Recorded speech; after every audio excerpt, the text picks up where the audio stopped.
তো আমরা কাজ করতেছিলাম এখানে। তো কাজ করার পর দেখি ওইদিকে চাইয়া দেখি একটি কাঁঠাল গাছ। তো ভাবলাম এই কাঁঠাল গাছ থেকে একটা কাঁঠাল পাড়া যায়। তো আমরা যেখান থেকে কাঁঠালটা খাইলাম এটা ছিল একটি আর্মির ক্যাম্প। তো এখান থেকে যে কোনো জিনিস ধরার আগে আর্মিদের কাছ থেকে অনুমতি নিতে হয়। তো আমরা কাজ শেষ করলাম।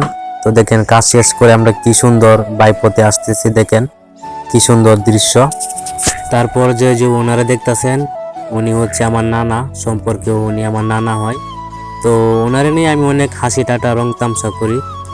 তো আপনারা এখন যে ভিডিওটি দেখতেছেন তারা হয়তো অনেকেই আছেন এই জায়গাটি চেনেন। তো যারা এই জায়গাটি চেনেন তারা অবশ্যই কমেন্টে জানাবেন এটি কোথায় হতে পারে। তো দেখেন এই যে আমরা আমাদের পেজ রিভিউ করলাম। তো কেমন লাগতেছে ভিডিওটি অবশ্যই কমেন্ট বক্সে এসে জানাবেন। তো অনেক কষ্ট করে ভিডিও বানাই, মূলত আমার দুইটা ফোন। তো দুইটা ফোন দিয়ে একটা আমার ব্যবহারের জন্য রাখি আর একটা ফোন দিয়ে ভিডিও ক্রিয়েট করি। তো এতদিন কোনো ভিডিও দিতে পারি নাই কারণ আমার দুইটা ফোন থেকে একটা ফোন নষ্ট আছিল। তো যে ফোনটা দিয়ে আমি ভিডিও ক্রিয়েট করতাম সেই ফোনটাই আমার নষ্ট আছিল, এখন আবার সেই ফোনটা সার্ভিসিং করলাম।